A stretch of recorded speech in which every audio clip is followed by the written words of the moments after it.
Oke, kali ini saya mau install Kali Linux di laptop ini ya. Nanti akan kita buat dual boot antara Windows 10 dan juga Kali Linux yang akan diinstal menggunakan USB. Nah, gimana caranya? Yuk kita ikuti selanjutnya.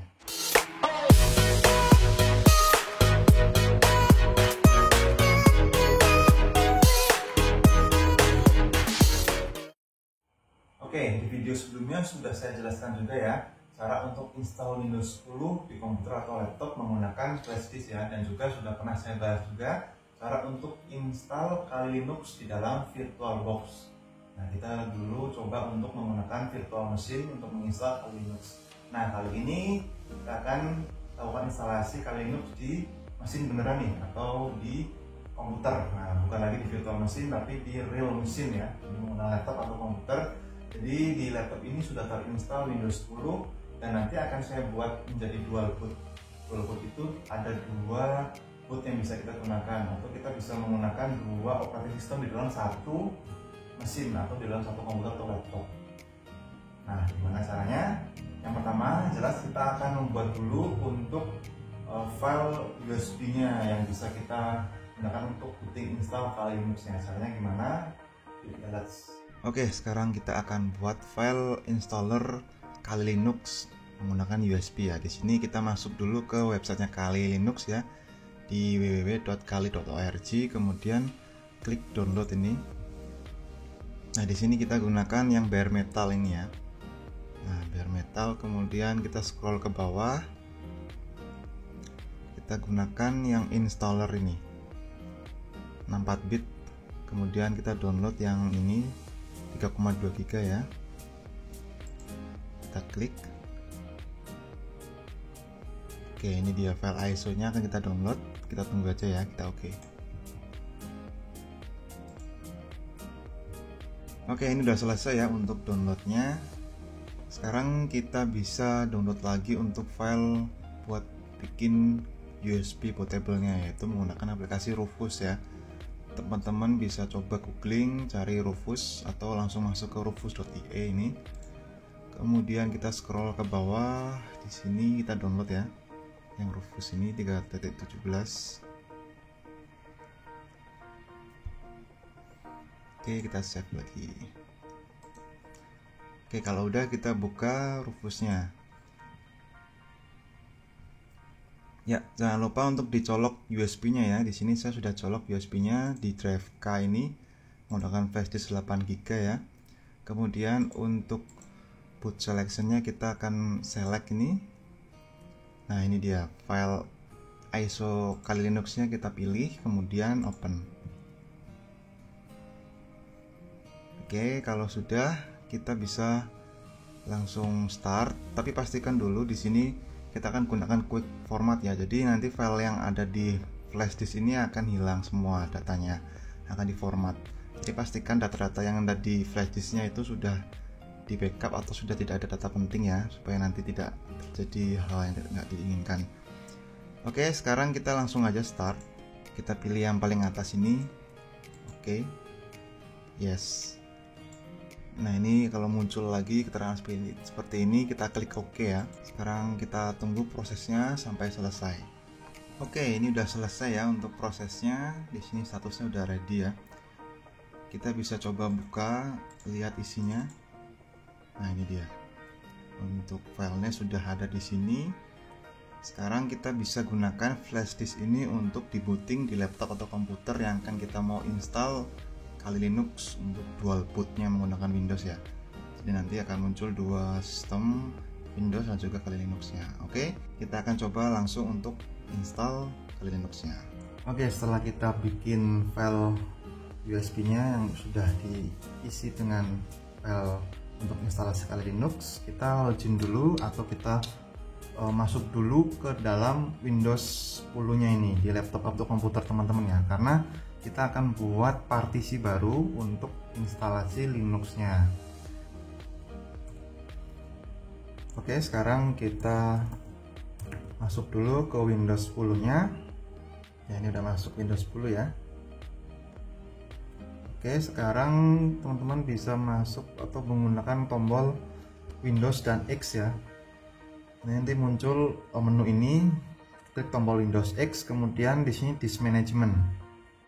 Oke, selain ini juga teman-teman bisa buka untuk file Explorer-nya, masuk ke disk PC ya. Di sini dilihat ada dua harddisk atau dua partisi harddisk ya, satu harddisk dengan dua partisi.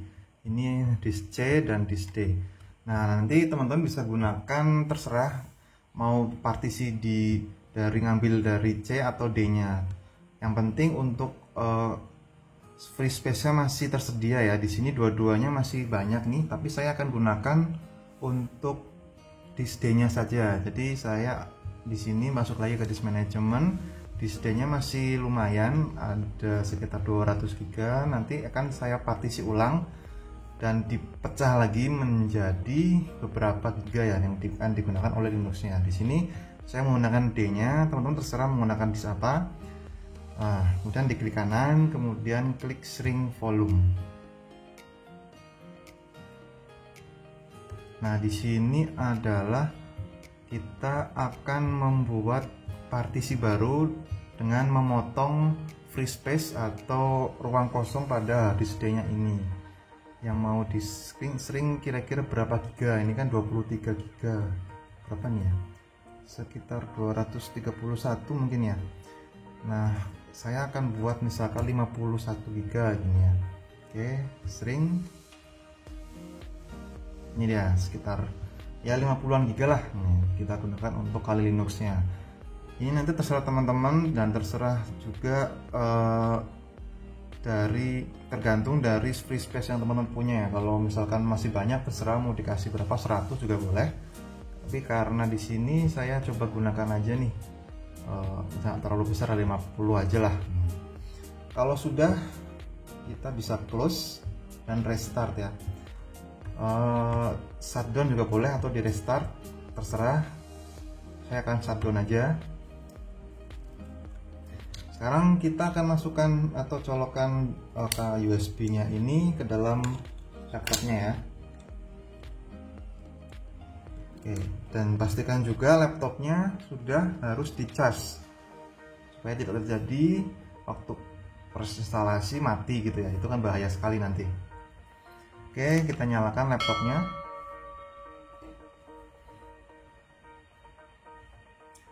Ya, di sini saya akan pencet ESC ya, escape.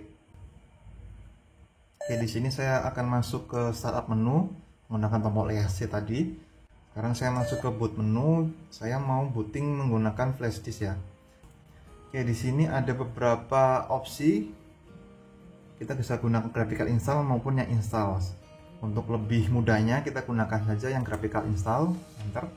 Oke, ini sudah masuk ke proses instalasi Kali Linux-nya ya. Kita bisa pilih bahasanya, misalkan ini menggunakan English, continue aja. Kemudian untuk lokasinya di sini Indonesia belum ada ya, kita masuk ke other sini. Kemudian cari Asia,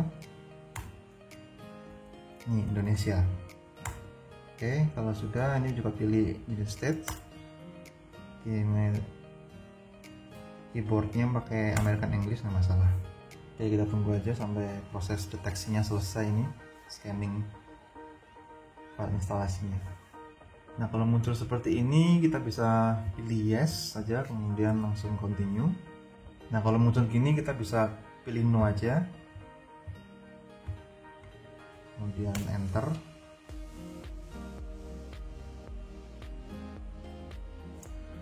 Ya, ini networknya failed ya, tapi nggak masalah, kita nggak gunakan internet ya. Kita langsung aja continue. Kita pilih do not configure network at this time. Nah, ini kita kasih nama untuk laptopnya apa nih, misalkan Kali, nggak masalah ya, default. Continue, kemudian bikin user baru, username, kita pilih password. Oke. Nah, di sini pilih jam atau time zone sesuai dengan lokasi teman-teman ya. Saya pilih yang di tengah ini. Nah, ini penting teman-teman. Sekarang masuk ke proses partisi ya. tadi karena kita sudah bikin partisinya, jadi di sini akan muncul paling atas use the largest continuous free space, karena tadi kita sudah memecah partisi yang kosong menjadi partisi baru. Jadi ini langsung ya, kita nggak manual kalau mau pakai yang ini, atau bisa pilih manual juga untuk memastikan partisinya benar gitu ya. Kalau pakai ini udah kita otomatis aja, tapi kalau ini kita akan milih partisinya. Tapi karena tadi udah oke, kita udah lakukan partitioning, jadi nggak masalah, kita langsung pilih yang atas aja ini. Kalau muncul seperti ini, kita langsung pilih yang atas aja, all files in one partition ya. Oke. Nah ini dia, ini adalah partisi yang ada tadi. Jadi partisinya ini yang punya Windows di sini, kemudian yang di bawahnya ini partisi baru. Nah ini dia, partisi barunya adalah yang ini, ext4 dan swap ya, karena tadi kita bikin partisinya 51 GB, jadi yang ini. Oke, kalau sudah langsung finish. Ini dia, ini memastikan lagi apakah sudah cocok. Nah tadi sudah sesuai, kita pilih yes, continue aja ini. Oke, sekarang masih proses partisi ya, kita tunggu sampai prosesnya selesai. Dan sekarang lanjut ke instalasi sistemnya. Oke, ini sekarang kita ada pilihan untuk pemilihan desktop environment atau DI nya ya. Sepertinya kita pilih default aja ya, langsung klik continue aja. 3 days later. Oke, untuk installnya sudah selesai. Sekarang muncul opsi untuk install group bootloader ya. Ini pilih yang yes, continue. Nah di sini kita pilih yang hard disk yang tersedia di laptop atau PC teman-teman ya. Di sini saya pakai yang di dev SDA, ini kelihatan di sini hard disknya. Kalau yang bawah ini kan USB ya. Jadi kita install grupnya di hard disk, jangan di USB nya. Oke, continue. Oke, installnya sudah selesai, kita bisa langsung klik continue.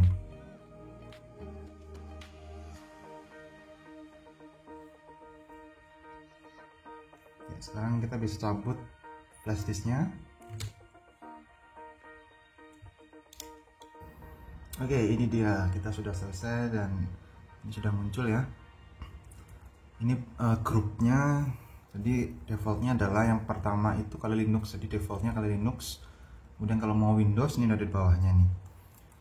Jadi setiap kali kita restart atau nyalakan komputer, yang pertama kali di select dan langsung masuk optionnya adalah Kali Linuxnya.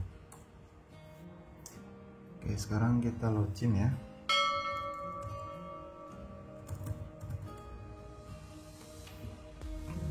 Oke, ini dia, kita sudah masuk ke Kali Linuxnya. Jadi kita bisa pakai misalnya aplikasinya di sini apa aja, ini banyak sekali bisa kita gunakan. Atau kalau mau cek di file Explorer ini kita bisa lihat nih Kali Linuxnya, kemudian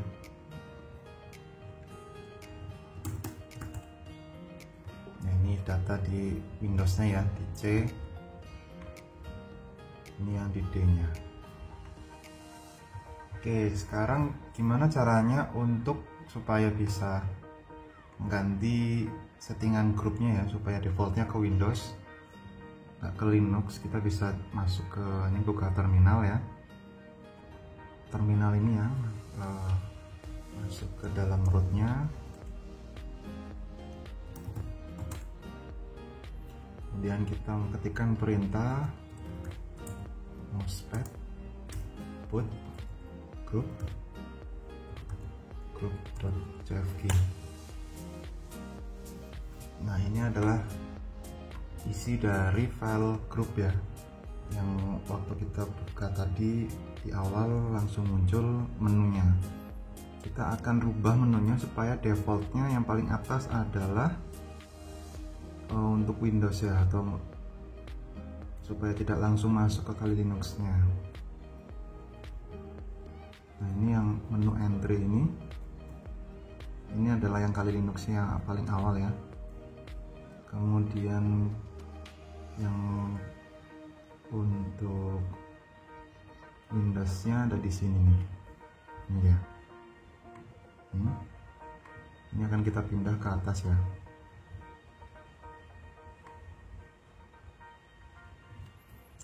Kita bisa Ctrl X atau cut ya.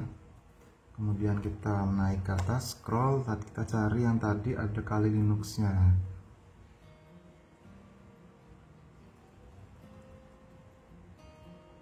Ini dia. Kita bisa masukkan di sini. Ini ya. Jadi yang pertama adalah Windows bootnya, boot manager, oke. Kalau sudah kita kita save ya, file save. Oke, ini udah di save, dan kita restart nih. Ya, sekarang sudah berubah ya. Yang pertama adalah Windows boot managernya, yang kedua adalah Kali Linux-nya. Jadi kita defaultnya langsung masuk ke sini.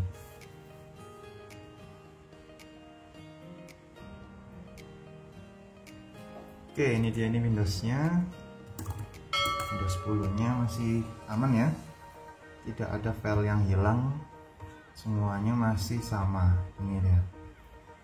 Yang berbeda adalah di disk D-nya sudah dipotong sekitar 50 GB ya. Dan dipakai untuk Kali Linux ya. Tapi di sini nggak muncul karena memang di sisi Windows dia tidak bisa membaca file system Linux ya.